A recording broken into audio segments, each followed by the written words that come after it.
What is up, YouTube? AVI back for another video. We are here in the New York International Auto Show, and today we're bringing you a review of the 2025 Maverick Lobo Edition, which is the street performance version of the Ford Maverick here. We're going to be walking around the car, showing you guys a couple of noteworthy features of the Lobo Edition, and at the end, we'll give you our final thoughts. Let's get to it.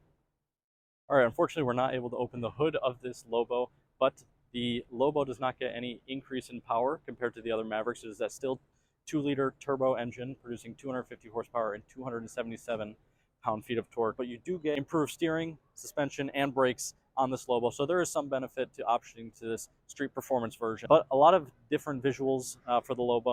The major difference of the Lobo compared to the normal Maverick is, and most notable difference, is this black, kind of piano black grille here with the different Ford logo, black with a little white trim, so it's different. But it does look pretty cool and a little bit more aggressive. Also, continuing on with the differences, is these cool kind of steely look tires on this Lobo Edition, more like, I don't know, cool and mysterious versus the other Mavericks. I think it looks pretty cool. And then finally, the last thing you're going to see is the logo. Rather than saying Maverick on here, it's going to say Lobo, which just shows you're not just one of those other guys with the Maverick. You got the Lobo Edition. So definitely something to keep an eye out for on the road. Let's now go show you some other cool features. All right, because you're buying a Maverick, you're buying a truck, so you'd love to be able to tow all this stuff behind your Maverick. Unfortunately, with the Maverick, you are only able to tow 2,000 pounds. So maybe you and potentially a buddy's jet ski. I don't really know the jet ski to weight, jet ski weight ratios, but you got a tow hitch for that jet ski excursion, and then also your typical bed. Nothing special here. No power to the tailgate here, but it's your typical, you know, spray and bed liner here that you got, so you can do truck stuff with this Maverick. Let's now head into the interior and show you guys what's changed in there. All right, inside the Lobo Maverick here, and the first thing you notice is there's not a ton of differences. Let me know in the comments if this is a difference, because this is the first thing David and I noticed, that the accents that used to be orange from what I remember in the previous Maverick we reviewed, they're now blue. So let us know if this is a Lobo specific thing or if this is just a new 2025 Maverick thing. But a couple other noteworthy things inside the interior is one thing that we can't show you because we don't have the screen. There's no power to this car.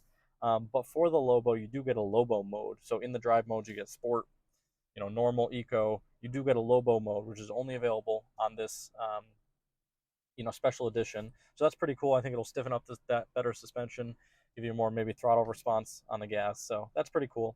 But let's talk about, I guess, another noteworthy thing that I don't like about the Maverick, and this is not specific to the Lobo, is the steering wheel. This gives me, like, you know, 2012 Ford vibes with the steering wheel. I don't love it. The buttons seem cheap.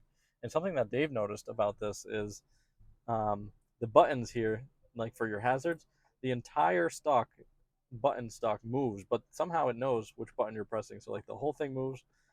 I don't know. I just thought that was interesting.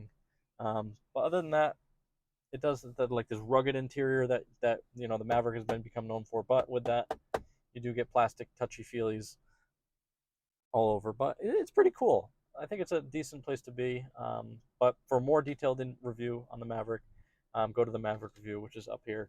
All right, finishing out our Lobo review, what do I think? I think it's actually kind of cool. I don't think it's significantly more expensive than the normal Maverick. It makes it stand out a little bit from the crowd. You get that improved suspension, steering, and brakes. I think it's pretty cool. I love the rims. I think they're cool. But also, I think it's more of like a California special version of the trucks. You know, a little bit better visuals, a little bit better performance. So I think it's worth the buy. Let us know what you guys think in the comments. And stay tuned for more reviews here at the New York Auto Show. And just like that, AVI out.